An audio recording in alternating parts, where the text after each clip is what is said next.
Yang jadi aneh ya, Malaysia ini suka banget loh menyalahgunakan kebaikan hati Indonesia. Ya bosku, jumpa kembali di channel ini. Apa kabar para bos semua dimanapun berada saat ini? Semua para bos semua dalam keadaan baik-baik saja, tapi corona atau apapun kiraan yang impian dari para bos semua segera tercapai. Jadi pernah nggak para bosku mendengar bagaimana para penjilat, kreator penjilat yang berasal dari negara Indonesia menjelaskan bahwa negara tetangga kita Malaysia itu nggak krisis beras. Sedang fakta di lapangan kita bisa melihat bagaimana parlemen mereka sendiri itu kelabakan dan menjelaskan bahwa situasi negara Malaysia saat ini benar-benar krisis beras, bosku. Di sisi lain para penjilat mengatakan negara Malaysia nggak krisis beras. Di lain hal orang-orang yang tahu persis bagaimana situasi ketahanan pangan di negara Malaysia justru mengatakan bahwa negara Malaysia krisis beras. Dan dengan situasi informasi terbaru ya, bahkan DPR negara tetangga kita ini justru memuji kinerja dari negara Indonesia yang berhasil meningkatkan ketahanan pangan nasional, bosku. Terkaitan dengan hal itu, hari ini kita mereaksi setelah video yang bersumber dari channelnya The Wanderer, dan judul videonya mengatakan, terkini DPR Malaysia puji terang-terangan padi beras Indonesia meningkat, minta negaranya tiru. Negara Malaysia rencananya mau meniru nih.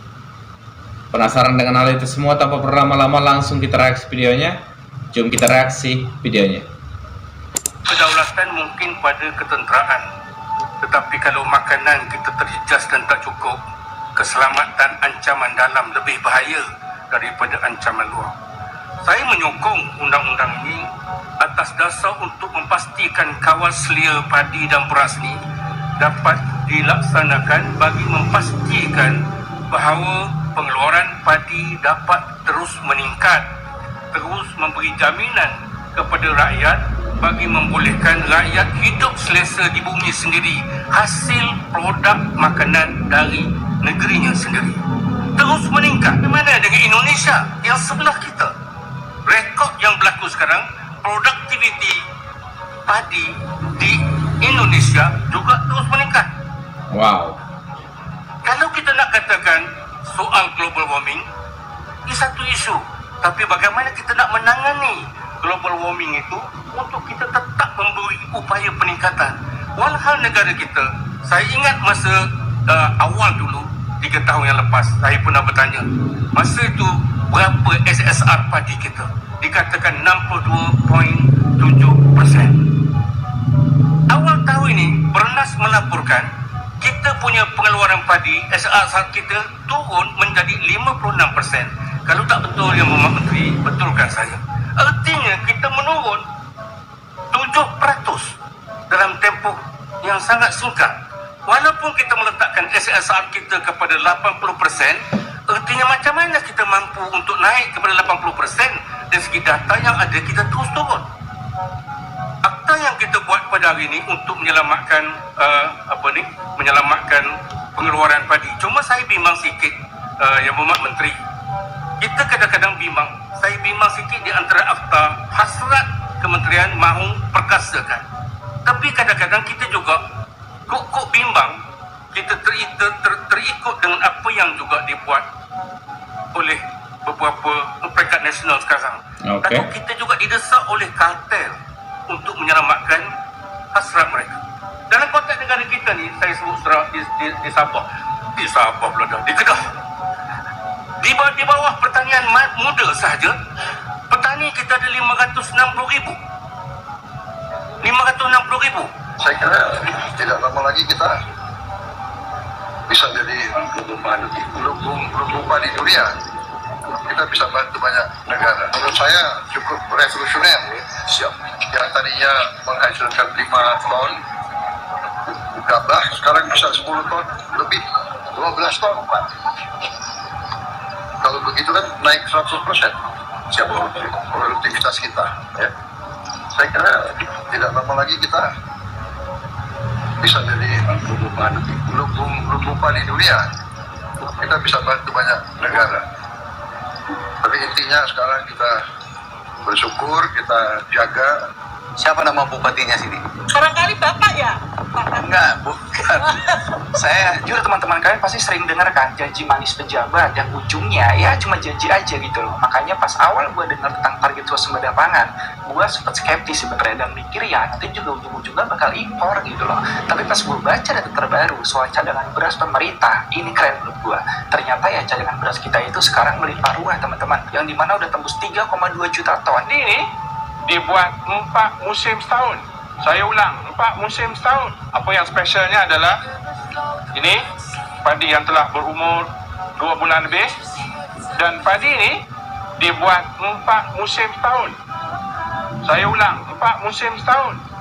Sudah tentu setiap musimnya umur tempoh matangnya sekitar 85 hari. Dan kalau lihat dari segi penjagaannya, saya kira ini adalah perfect. Di antara celah-celahnya, anaknya average 35 pokok satu rumput, dan tidak ada rumput satu pun. Kalau lihat sama dan tidak ada rumput. Jadi ini sebagai center yang menjadi contoh kepada peladang-peladang kita untuk diikuti, dan sumber airnya ada 3. Satu sumber daripada gunung, yang kedua sumber daripada hujan, dan juga sumber daripada tanah. Dan kalau kita lihat, penggunaan airnya sangat minimum. Ia padi bukan sejenis tanaman air, tetapi memerlukan air. Dan kalau lihat pada 2 bulan ini pun tidak ada air lagi. Ladang ini juga tidak menggunakan bahan racun.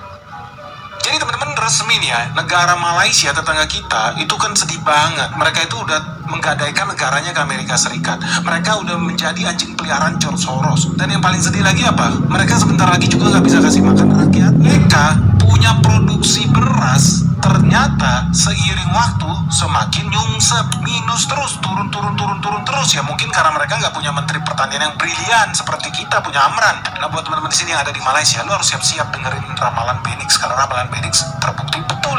Dan ini yang akan terjadi sama negara lu, guys.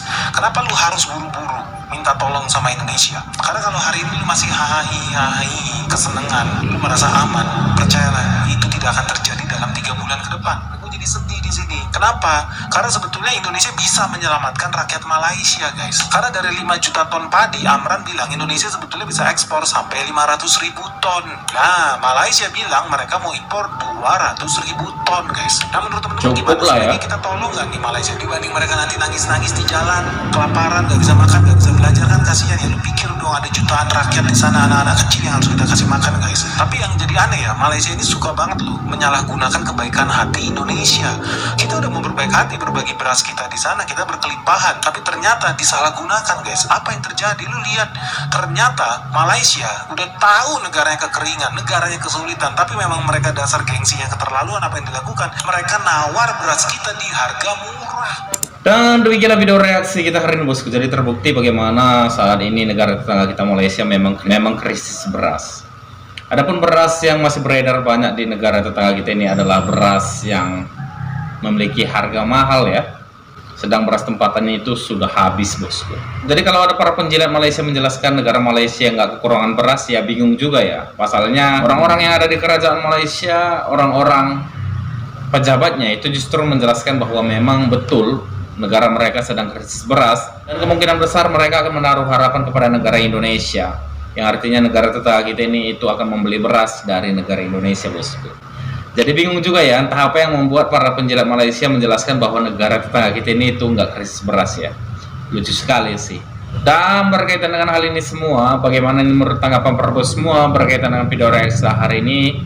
Jangan ragu, jangan sungkan, tinggal ke Prabowo semua di kolom komentar di bawah video ini. Dan terima kasih banyak telah menonton video ini sampai dengan selesai. Sampai jumpa lagi di video berikutnya.